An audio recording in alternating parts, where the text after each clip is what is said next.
Okay, guys, today we have on Ryan Berckmans. Ryan, somebody who I've known for a little while, just from the internet, in fact. And he is a long-time, well-known Ethereum bull. And we're going to hear the most recent bull case for Ethereum, amongst other things, hopefully spiced up a bit. So yeah, Ryan, welcome. If you give us a little bit of background, it'd be great. Thanks for having me on the show, man. Yeah, I got into Ethereum about 8 years ago on a full-time basis in early 2018. And I got in investing in early 2017. I followed it since the ICO, but I'm not an ICO investor. I actually closed the browser tab. So it's been great to see it grow, and I'm grateful I got in when I did. And yeah, Ethereum's taken over my life because it's this extraordinary platform that myself and many of us think is changing the world and kind of eating the economic world. Yeah, I think that one good reason to have you on is because I think from what I see, you are one of, I don't want to say few, but you are one of the members of the Ethereum community that has remained pretty resolute in that Ethereum is taking the right direction.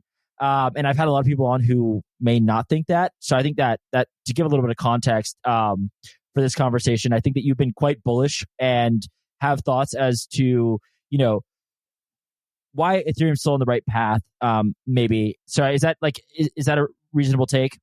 Absolutely. Ethereum is absolutely on the right path. And the set of unforced errors from the Ethereum community combined with Warren and Gensler's war against crypto, which was really more like a de facto war against Ethereum, have put us into a really tough situation in price action wise and sentiment wise, and even internally in terms of our community's belief in our own strategy. The irony of the whole situation is that Ethereum's strategy is a total winner. The numbers are there, the growth is there, and so what we really need now is for folks in the Ethereum community and in the broader token investing communities to realize that like Ethereum's strategy of L1 plus L2 scales the way the world actually works. It articulates the most correct set of trade-offs that speaks to the coming demand from corporations, institutions, and governments who will bring distribution to, not millions, but hundreds of millions and billions of users.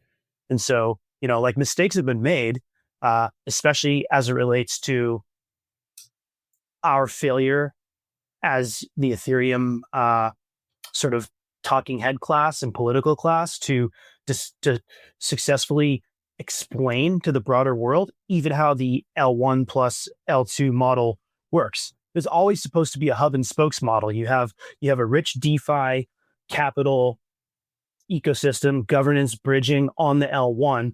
And then you have this diverse marketplace of layer twos, which is not just defined by technical scalability, but by political and business model scalability, where you got companies who can come in and they say, hey, I want a piece of this on chain. How do I do that? And the L2 model just provides them this incredible suite of tools where they can control and customize their own chain, not just for technical, but for business purposes, but while still remaining part of the overall Ethereum ecosystem in terms of trust minimized bridging. And so like the L2 model is doing so well, but we really failed to communicate, as the Ethereum community, we did not do our best job in selling that hub and spokes model of L1 plus L2 to the broader community. And so a year ago when Blobs dropped and all of a sudden we started to realize the hub and spokes, all the execution, all, which is to say like not all, but it seemed like all, migrated to L2. And okay, wow, L1 gas price absolutely plummeted. And people say, oh my God, Ethereum's given away the farm. Ethereum's dead, sell, sell, sell. This is a very successful narrative. And so, it was our bad for not getting out in front of that. And it was our bad for not doing a better job aligning our, hundreds of talented builders and researchers around this hub and spokes idea that, no, it's not everything's going to L2, it's L1 plus L2. And you can see evidence of this sort of educational communication, political failure, even in very recent remarks, such as Hayden Adams of obviously Uniswap. He recently said, well, if we were going to keep DeFi on the L1, then we should have, and he sort of proposed this alternate path or suggested like maybe we should have. It's like, whoa, man, DeFi was never leaving the L1. Like, did not all of your juicy insider buddies tell you this? The L1, L2 model is not intended to wholesale migrate anything off the L1. And so they're socializing that and then backing it up with the insane growth we see on high growth L2s like Base, like Arbitrum, like World, and then newer ones that aren't yet technically L2s, but are rapidly growing, like Immutable X is going to onboard like 1 billion gamers. Immutable X is a sidechain right now on a technical level because they're part of that Polygon family of their egg layer. And once that egg layer is out of the oven, it's going to, port over into the L2 ecosystem. And the two keystone L2s in that family are going to be Polygon, the main Polygon chain, which will become an L2, and Immutable X, which has deals with more gaming companies with larger committed budgets than like all other L2s in aggregate have committed partnership funding. Like, people don't realize how big this thing is getting and how well it's working. So really primarily a communication failure on our part to show folks what the plan was and then walk them through that plan unfolding. And that narrative void was filled by our competitors telling our story for us. And they basically said, they pointed to the L1 gas price and the low blob fees. And they said, look, Ethereum's fucking pooched. So, our bad. And we're fixing that now. If you had to pinpoint something, like, what is the best explanation as to why this communication failure occurred? Like, what, from your perspective?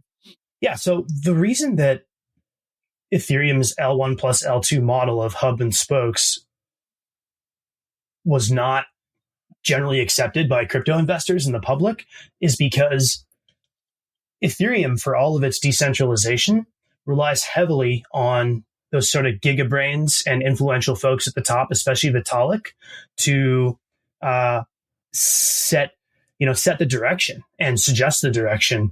And the EF has been so focused on decentralization technology and research and, building that so-called, World War III resistant chain that is risk minimized for the world's institutions and corporations to bring trillions on chain.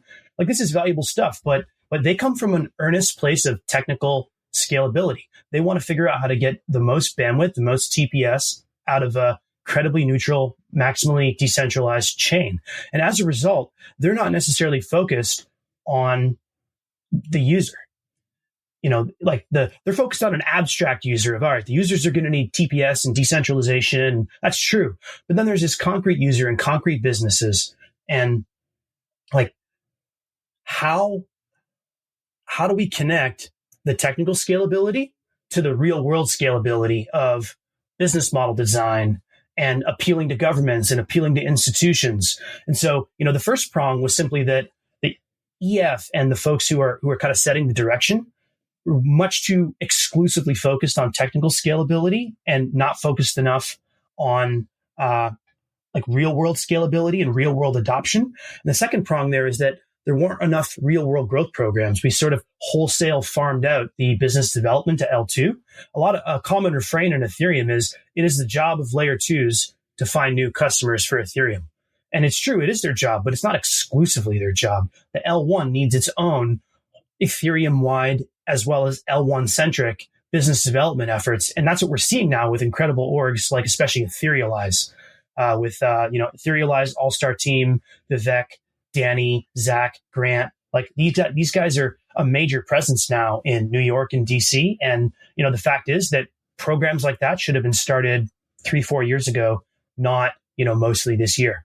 And so, it was kind of an unforced error situation where they focused too much around technical scalability and not enough around the whole picture. And that's really being fixed now. And, not only is it being fixed, but while it was broken, there was still this incredible underlying growth of the L2 ecosystem of things like technical maturity around like getting to that stage 2 decentralization, so that it's not just, an L2 is not just a multi-sig, it has teeth to the decentralization. And then also interop, so that all of Ethereum feels more like one chain and it's more accessible and smooth and inexpensive to go between different parts of Ethereum, and automatic, so retail users don't have to think about it. And then the business model component, where you have chains like Base, they're just about 2 years old, and like they have like over 100 million of Bitcoin-backed loans, in addition to many other forms of economic activity thriving on Base. So, and that's just Base, right? Like Base is fantastic, but we also have many other great L2s. A major success story recently is World, which is now having millions of people open their mini apps every day. These are verified humans. I think they're up to 12 million verified humans with 25 million accounts on their World app. Like these guys are going to grow to hundreds of millions of daily actives. So I don't think people realize just how well the L2 model has been baking in the oven, even as the communication and strategic direction side, coming out of the authority figures in Ethereum has not been cohesive and fully user centric. So I see the whole picture is coming together now. We're in the early stages of that, and helping to put that picture together is my focus. I assume you've been following some of the recent developments in terms of scaling the L1. I mean, I guess you can take that a number of different directions, but I guess the argument that I've heard is, this is a pivot versus this has been the plan all along. I think you've had some thoughts on that. Yeah, go ahead.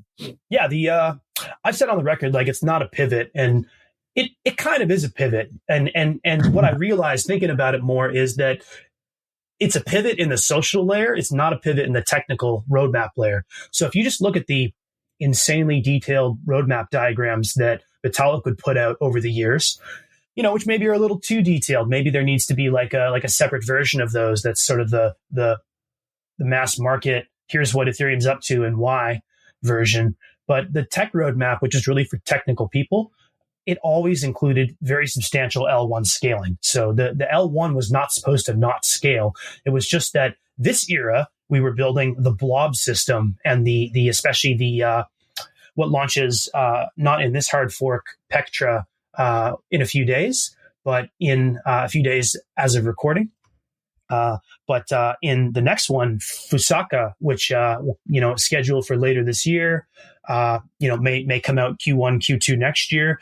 That's going to have this peer-to-peer data availability sampling, which is a massive deal. This is the technology that lets every individual Ethereum validator not have to download every individual blob. So the number of blobs can scale harder than the validator set. And that's really going to unlock like a large amount of L1 data availability compared to what we have today. So that's what they've been focused on. But the next thing after that was always supposed to be L1 scalability. So in that sense, it's not a pivot, but at the social layer, it's absolutely a pivot.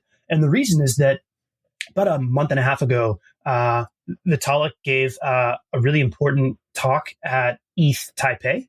And what he said was, guys, the L1 is not, paraphrasing, L1 is not just a security vending machine. You're not just supposed to buy security and then fuck off and not use it for anything else. The L1 is this broad spectrum economic headquarters where you're supposed to use it for tokenization and capital formation and DeFi and bridging and governance and lots of other future use cases. And so like, let's get out there and let's think of the L1 as this central hub that's going to do a lot of stuff for L2, not just sell them security and have it be a thin arm's length relationship. And then, all right, now that we have that understanding, it's a hub.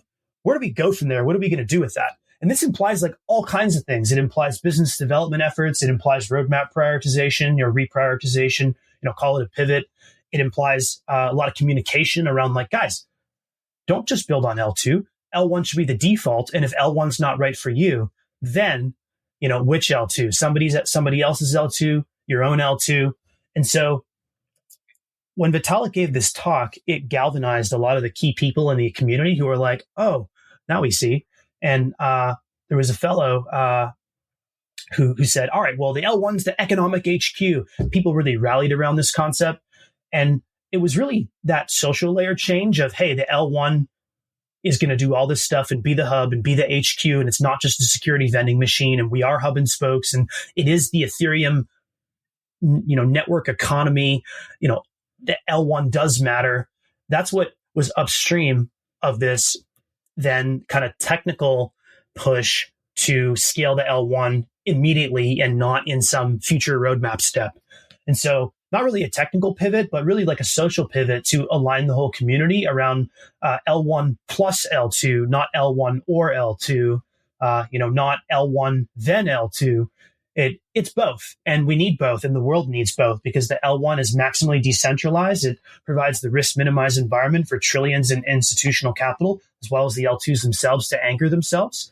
And then the L2 marketplace provides the best in class technical scalability and cost minimization, while also providing best in class customization and control in terms of they can pick their level of decentralization, they can pick their level of publicity. Is it going to be a private L2 where you can go and you can make a private L2 where you coordinate with your federation of business partners to issue your assets and trade. And that's still all secured by Ethereum and part of the overall Ethereum economy, but nobody can actually see what's going on. Kind of like a local network how every corporation has their own VPN. Same thing, but for L2s. Or you can make a public L2 like Base, like ARB. So the L2 model is just incredibly flexible. And when you combine that with the power and the risk minimization of the L1, it really is almost, the best thing to everybody, all customers. And there are some gaps there, right? One gap is if you look at something like Hyperliquid. Why is Hyperliquid basically a centralized L1? The answer is that the L2 SDKs are insufficiently expressive today to let you build Hyperliquid as an L2. But in the future, 2 years, 5 years from now, the Hyperliquids of the future don't need to be L1s. There's no reason for them to be L1s. They'll just take a code base like Mega ETH or Rise or some of the other high TPS L2 tech stacks, and they'll deploy them, and they'll add in some customizations related to PERT platform or whatever the product of the day is, and then they'll kind of go from there. So the other thing would be Solana's ecosystem. Solana has by far, compared to any other Ethereum competitor, done the best job of building a real app layer. And so that's like a path dependence win. Solana should be thought of now as having transitioned from a technical advantage, which a few years ago they were the only fast, cheap chain in town, to an ecosystem advantage. And now that Solana has these great app layer, they're not the fastest or cheapest chain anymore. And they're basically never going to be again. So they're not the most decentralized. They're not the fastest. They're not the cheapest. And so you look at things like Hyperliquid and Solana, and it shows you some of the gaps in today's L2 model. But ultimately, those gaps are being fixed by the progress of technology, by the progress of socialization of the L2 model to explain this L1 plus L2. And so the failure of the Ivory Tower to see that, foresee that years ahead and better plan for it is unfortunate. But the fact is that now they are, and now they've gotten aligned around that as of Vitalik's ETH Taipei talk, where he talked about the L1 being a real hub and L1 plus L2.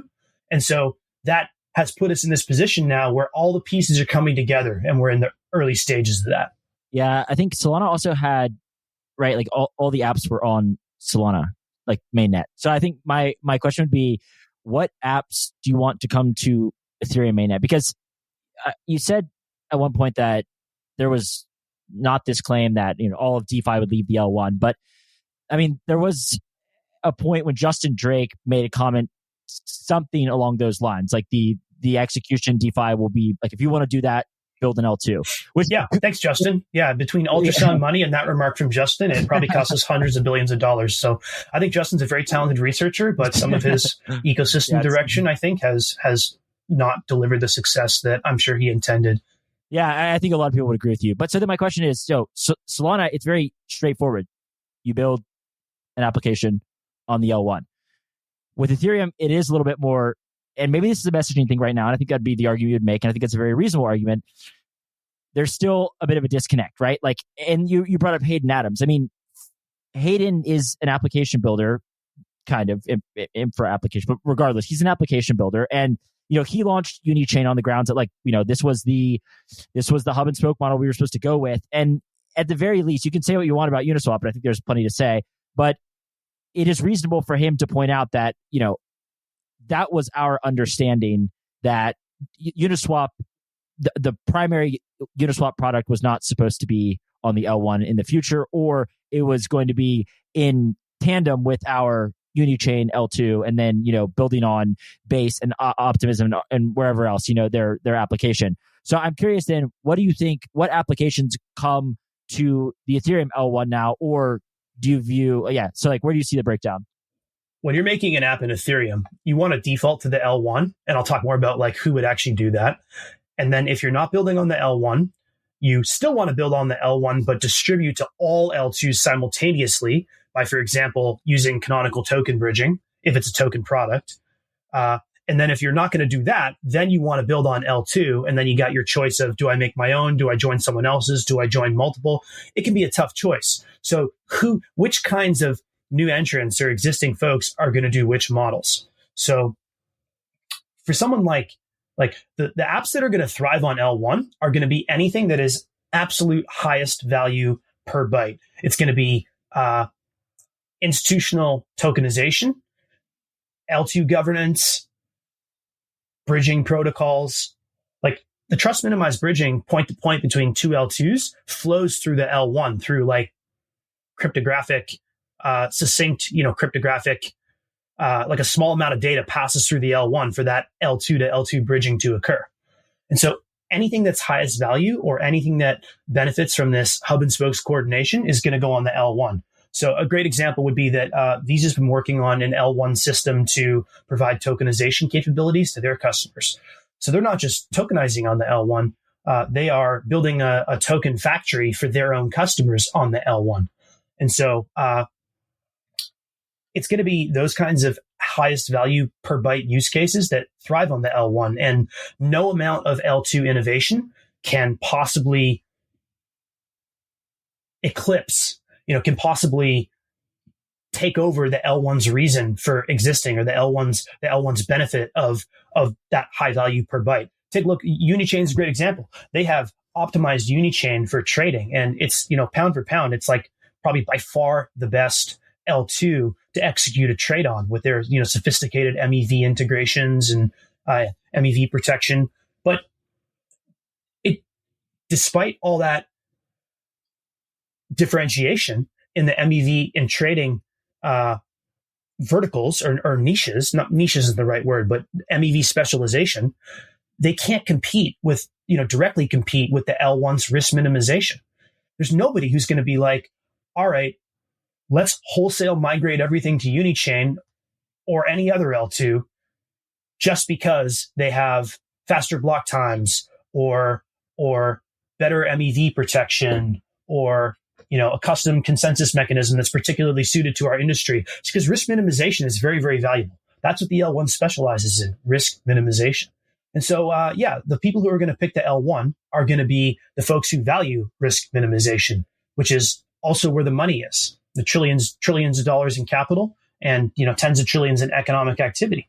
The people who are going to pick L2, it's going to be absolutely everybody else. And they're not going to pick L2 for one reason. It's going to be a choose your own adventure of, a Cambrian explosion of thousands and then tens of thousands of business models and all kinds of differentiation and trade-offs and specialties and tribes on L2.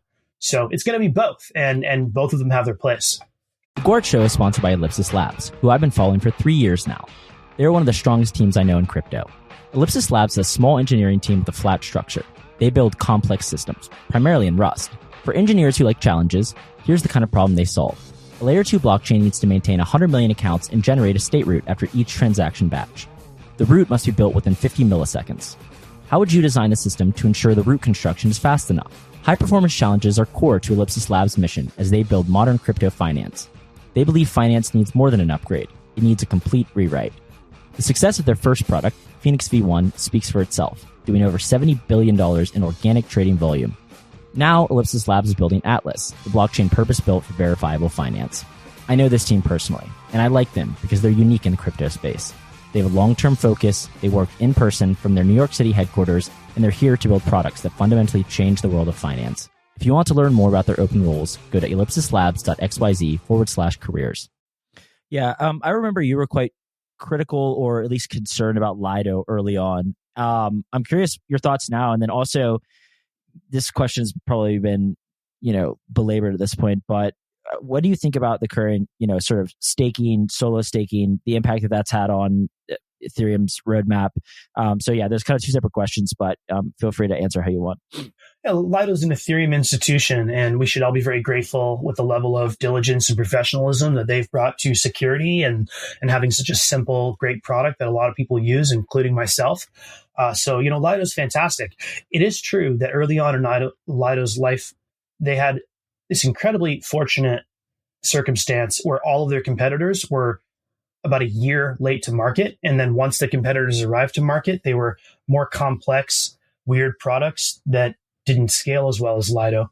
And so it put Lido into this incredible opportunity that they capitalized on, which was for them the right thing to do, where they got to win so much more of the market than should have been possible for anybody and will ever be possible again.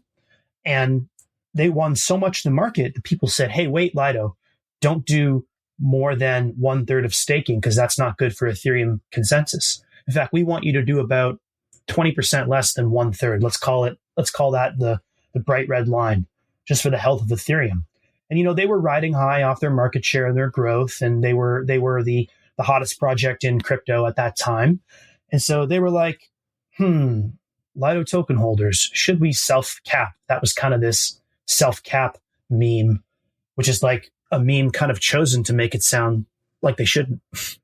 And it was very successful. The Lido token holders said, let's take over the world. And you had Lido brass, Lido leaders saying, guys, here's our pitch. What if Lido ran all of Ethereum staking, all of it, and then we just made sure Lido was risk minimized, and we think that'll be good enough for the future of Ethereum. We think that'll be a great future for Ethereum. And so, this is a real thing. You can look it up. Lido wanted to run all Ethereum staking, and they had arguments about why this was a healthy thing for Ethereum, primarily around liquidity fragmentation among liquid staking tokens. Imagine giving up the neutrality benefits of a diversified staking competitive landscape to capture fucking basis points in LST liquidity fragmentation, which, by the way, Steth itself is still not that liquid. So even by their own barometer of let's have one single market for LST liquidity, they themselves, you only have to sell a pretty small amount of the total supply of Steth to dramatically depeg the price. I think a 1 or 2% sell will depeg it by deep double digits last I checked, which was not recently. So, Lido's a fantastic project, but they wanted to run all of Ethereum staking. Their reasons were never good. They should have felt bad about that. We were right to fight them. Now that they've failed to achieve their own goal of dominating staking, they've sort of reverted to this community darling role. Well, great. They can be the community darling now that they haven't badly damaged Ethereum by taking over all staking. So I think with Lido, the story is all's well that ends well. And, I'm a customer. So what do you think about solo staking and just the arguments that this has had an effect on the roadmap? Escape hatches is really important. Escape hatches is, what do you do when shit hits the fan? In that disaster that's not going to happen today, it's not going to happen next year, but maybe for 2 months in the next 20 years, or there's a major disaster. And what are you going to do about that? And this is not an on-chain concept. This having an ace up your sleeve. In the real world, we call this being a nuclear power, right? In nobody's lifetime, pretty much has a nuclear weapon gone off outside of testing, thank God. And and yet nuclear powers shape the geopolitical landscape. And so it's really the same with on-chain escape hatches, where whether it's using an L2, knowing that in the worst case, folks can migrate off, or for the L1, knowing that should something happen, the whole validator set can rapidly and permissionlessly have that agility to migrate to home staking in lots of countries, in lots of cities. So home staking and, staking is really a bundle of duties that they're now unbundling. So they're the researchers are forcing us to get more specific here. You have a testing, which is where every single block, the validators are voting on the fork choice. and validity. And then you have proposing, which is, oh my gosh, it's my turn. I get to make a block. And then you have building, which is who's actually making that block that then the proposer puts forth into the system. And right now it's home building that is sort of under assault, so to speak, from the latest research proposals. Can you, right now in my home here, in your home, I did some research recently about 20% of global cities, the median person can afford and has access to an internet connection to run an Ethereum full node and validator. That's excluding the hardware cost, but the hardware cost is relatively low. And so like Ethereum can be extremely decentralized should it need to be, and it already is today.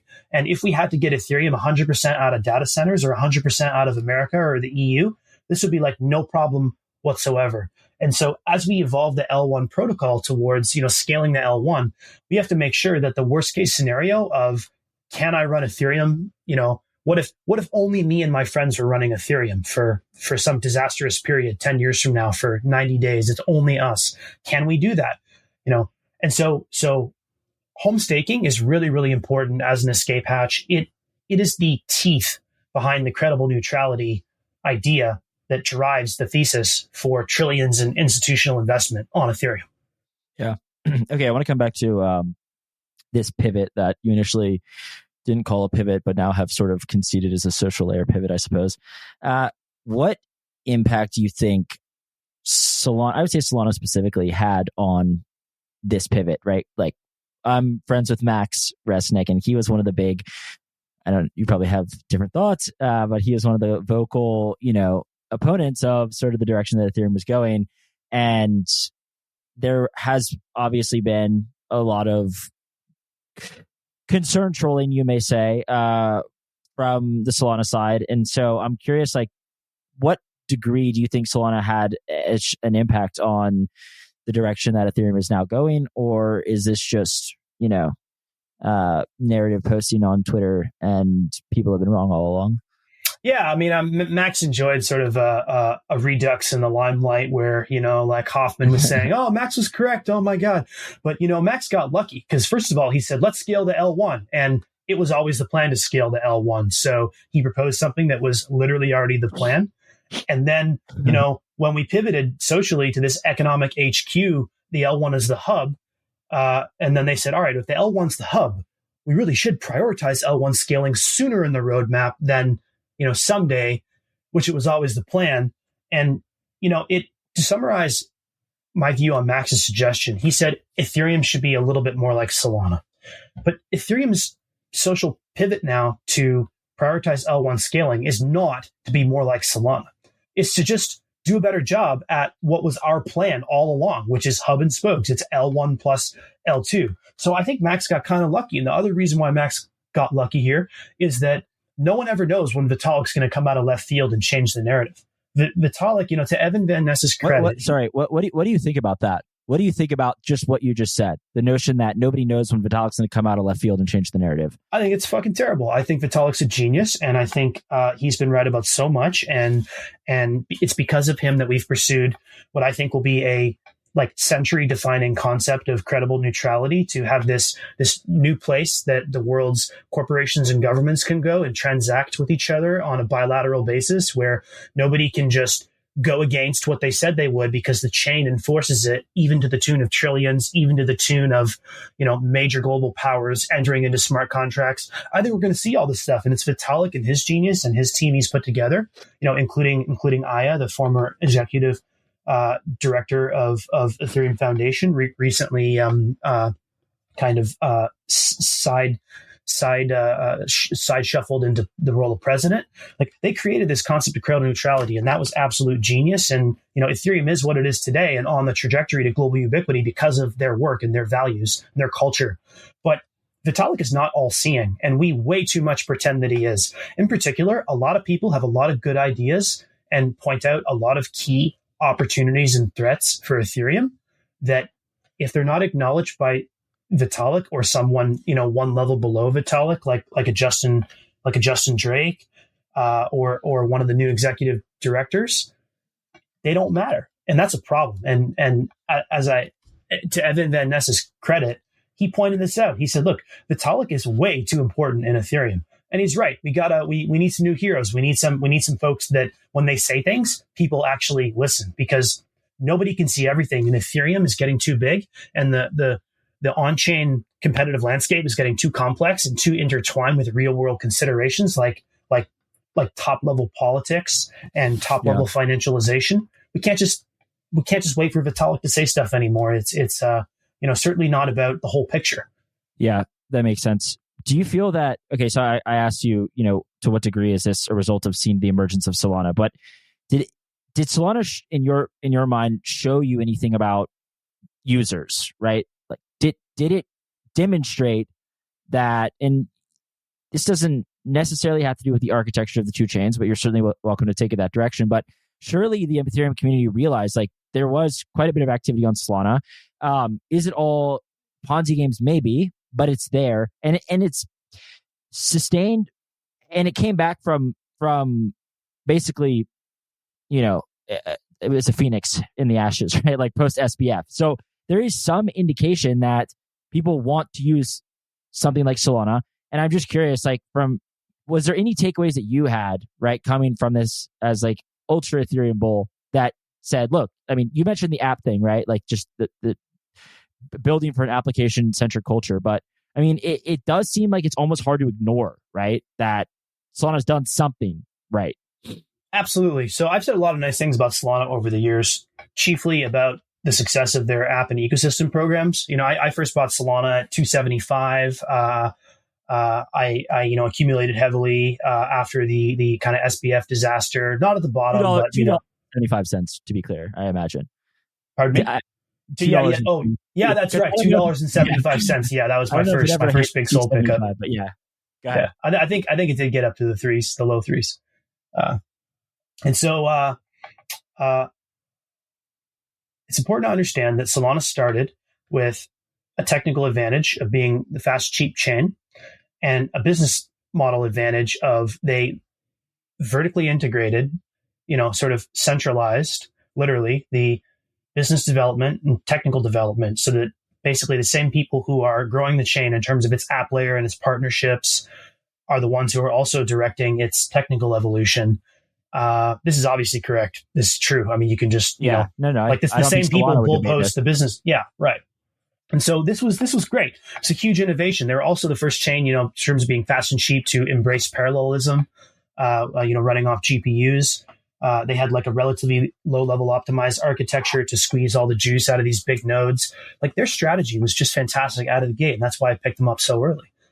Great team, really committed team who aren't just one of these like ghost chain alt L1s that are LARPing their way to their first token unlock. They don't even need to wait their 4 years. They kept so much of their token. The moment they get that first tranche, they sell it for 30 million. And, for personal reasons, they've decided to go travel the world or whatever the fucking Aptos guy is doing right now.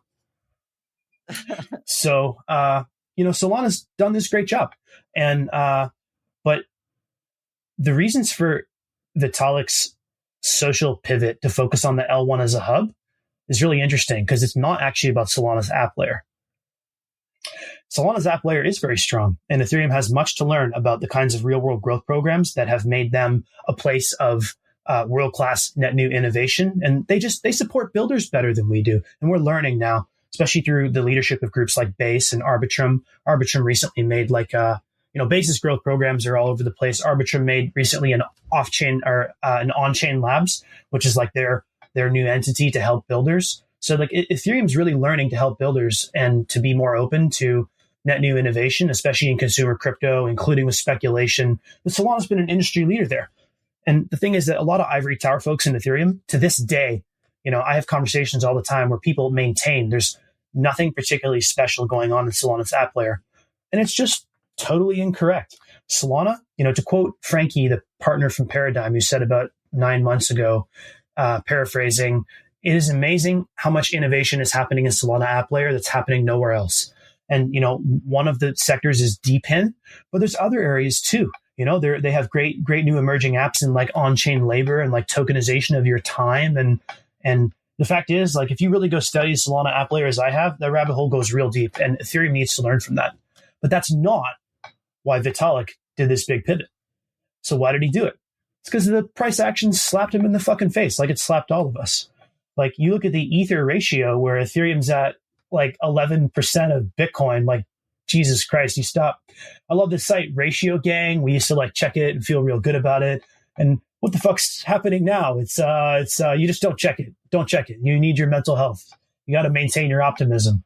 And it's the same with the Solana ratio. Like the fact is that Solana's inherent centralization and lack of political scalability through something like the L2 model and neutrality means that as good as they're doing, they're like going to start hitting a ceiling. They are already, in my view, and I think time will tell.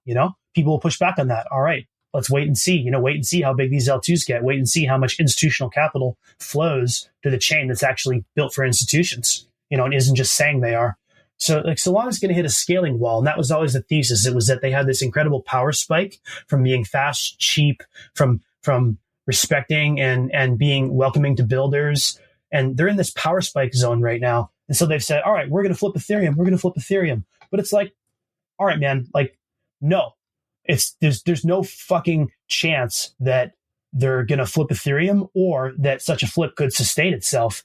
It's because Solana is not going to end up being that important globally in the decade over decade arc of on-chain.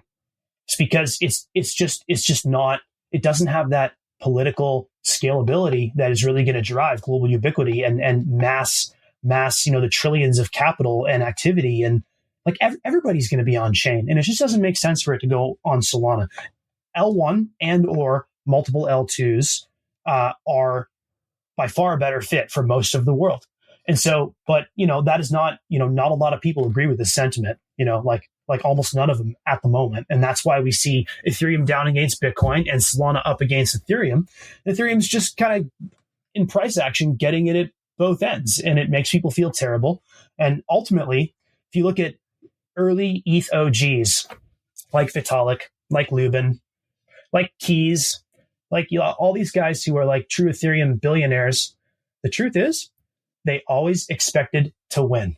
The reason they were so lackadaisical and ambivalent about this difficult period of Ethereum is they earnestly thought it was just like a little growing pain and we were on our way to price Valhalla and they were going to be, deca billionaires, not 1 billion, but 10 billion. It was going to be a multi-trillion-dollar platform.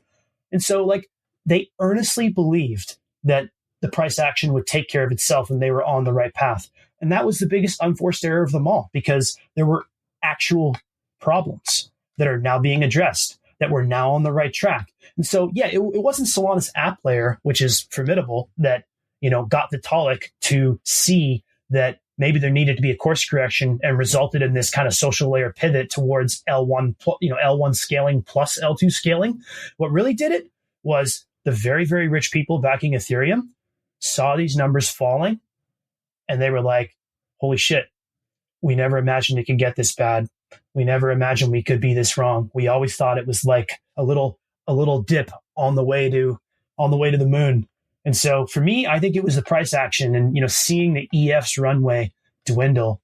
I think that's really what did it when they realized that maybe they didn't fucking know everything. And, they're geniuses and I respect them and I love Ethereum and I've dedicated a good chunk of my life to it, but they don't know everything. And I think now we're seeing humility.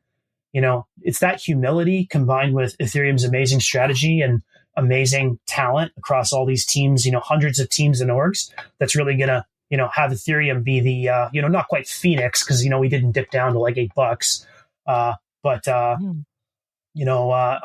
That's really going to drive Ethereum's gains against both Solana and Bitcoin in the years to come. So unfortunate situation, but, I think it's really on the right track now. Well, okay. So let's say there is this course correction, they're on the right track.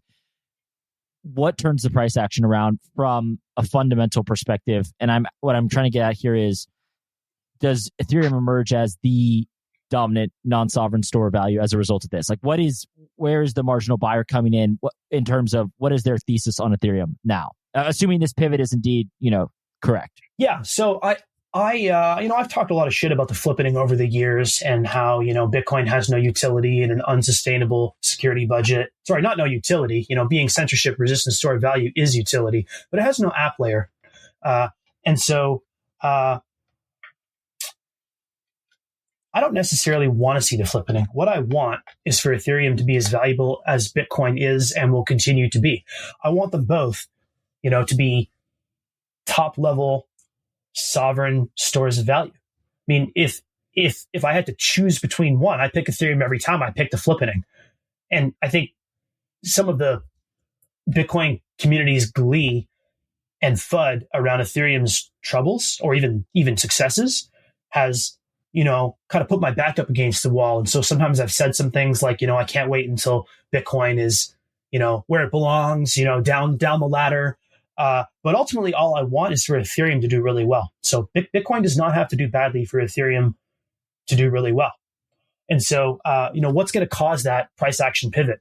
Well, it is unequivocal that Ethereum has performed so poorly relative to the bullish expectations that we cannot talk our way out of this. We cannot market make our way out of this. Like if you look at these alt L1s and even Solana, like marketing does a lot of the heavy lifting. Ethereum needs better marketing and better BD, and we are building those now, especially with, again, Etherealize. But we can't talk our way out of this. It's too big a hole. We can only grow our way out of it. So what's going to turn Ethereum around is the following. Step one, the L2 ecosystem is going to get too big and successful and have too many major partners, like Alibaba's subsidiary announced a real L2 this week. It's going to get too big to ignore. And then everybody's going to say, okay, the L2 model is killing it. And that's when they're going to, kind of pivot to the final boss, which they're already halfway there, which is L1 value accrual. They're going to say, but how does that help Ethereum? L2s are succeeding. How does it help Ethereum? And the answer to that is that, again, things have gotten too bad in Ethereum for us simply to point to the amount of ether locked in L2 and used in L2.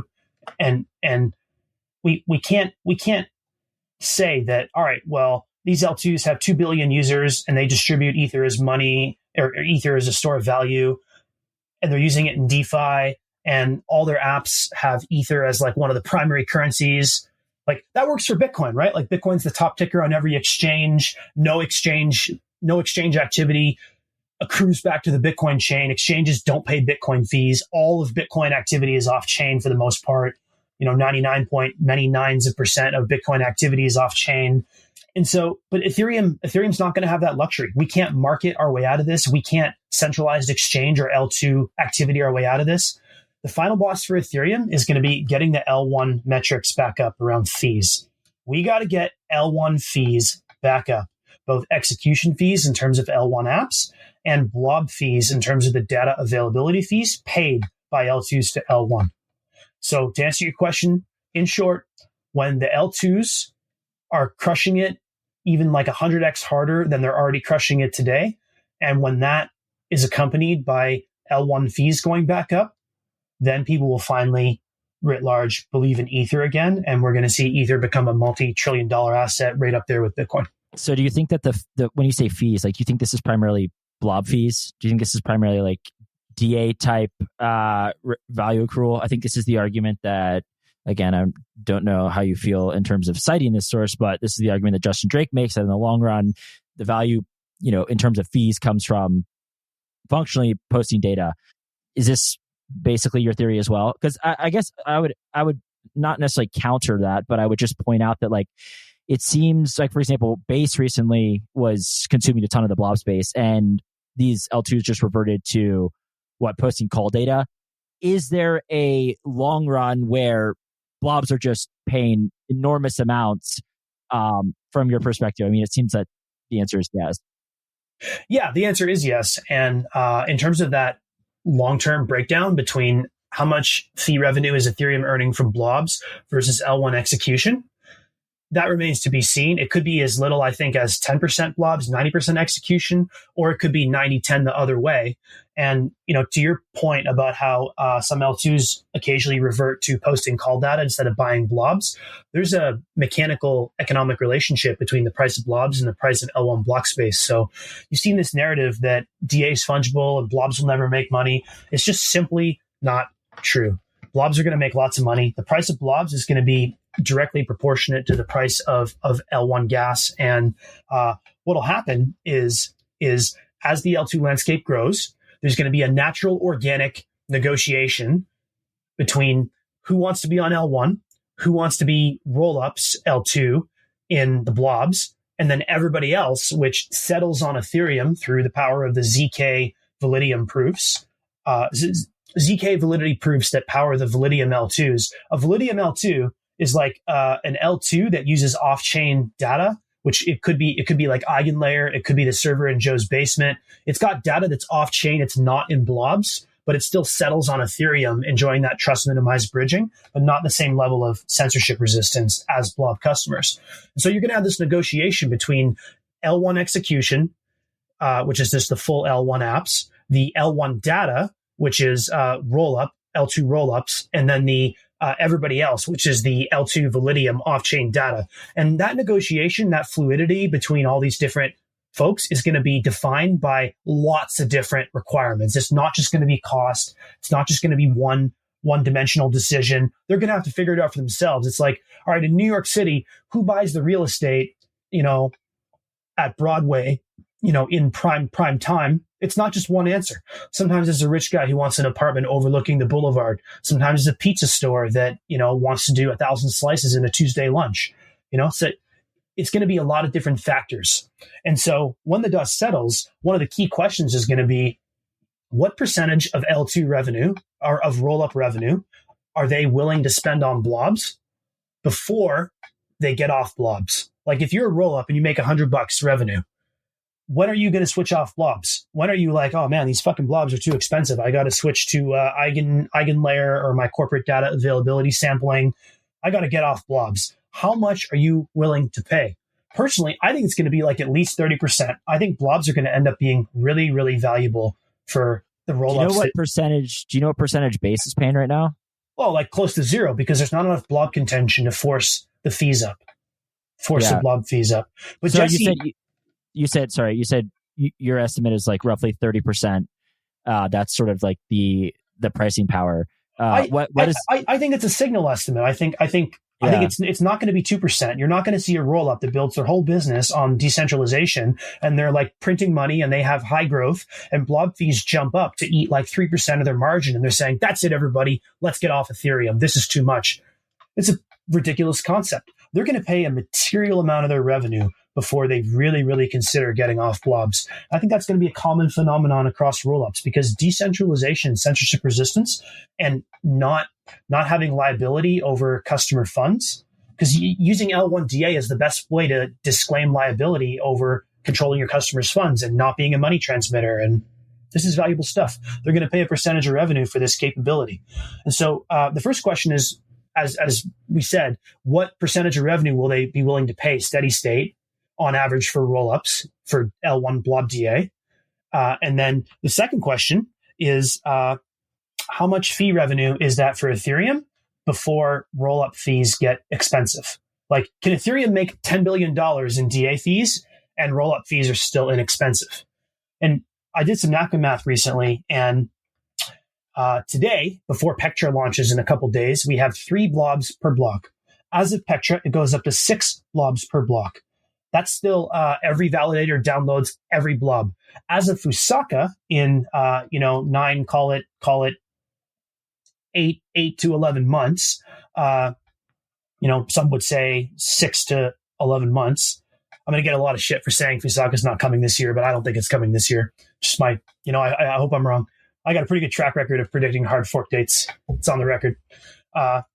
So when Fusaka ships, our current goal is to have 48 blobs per block. And today's blobs are actually only about 80% full. Last I checked about a week ago. So even though we're at the blob target saturation, we're posting 3 blobs a block. Some of those blobs are not full. They're like literally, like you always have to buy a whole blob. You can't buy half a blob. So a roll up will buy a whole blob and fill half of it, because that's like they're cheap. You're not wasting money. They're free today almost.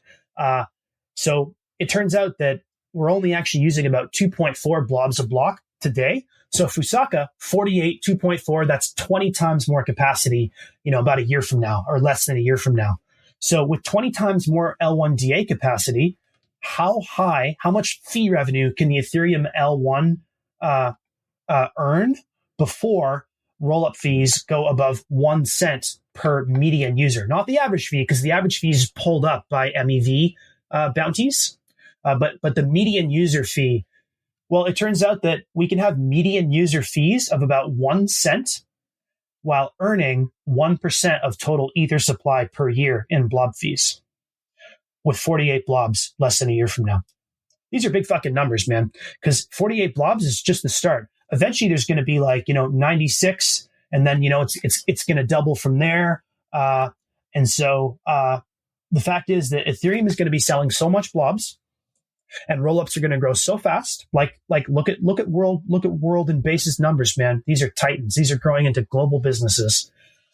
They're going to grow so fast, and they're going to buy so many blobs, and they're going to be willing to pay such a high price as a percentage of revenue, 30%, whatever it then settles at, that they are going to pay so much fees to Ethereum while still keeping median fees at about, less than 1 cent, that it's going to be, 1 to 2 to 3% of Ether supply paid per year in blob fees. That's Ether supply. Now, the 1 cent fee is at today's USD price. So there's some, if the price of Ether goes up 10x, there's going to be a give and take there. The important thing is, are blobs a great business? Fuck yeah, they're a great business. They're going to make tons of money for Ethereum. And I think, folks, one reason why it's difficult to appreciate that is because with inelastic supply, the total fees are low until they're not. So as long as nobody's bidding up the price of blobs, everybody gets free blobs. That's what we're seeing today. Blobs are still only about, 80% full in terms of the actual data capacity. But the moment that jumps to, 100% and sticks there, which it could, within months, given how fast the top rollups are growing, they're going to have to start bidding it up, and you're going to see real blob price discovery.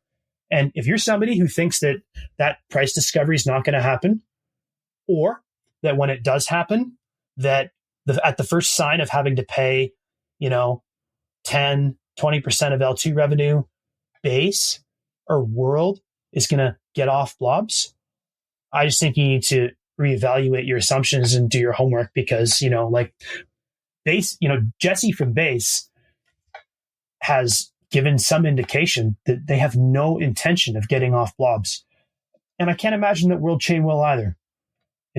I think these guys are going to be the 800-pound gorillas of blob purchasers, and they're going to pay a lot of money to Ethereum. They're going to get a lot of value, even more value in return as they build the next generation of social networking, consumer banking.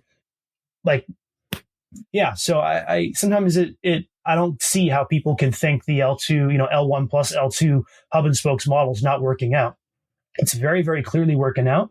And when those L1 fees kick back up in terms of both blobs and execution, then, folks will believe again, and Ether will become a multi-trillion-dollar asset. Okay, well, that was quite a concluding bull post. Do you feel like we got through everything? I thought it was great. Yeah, man. Cheers.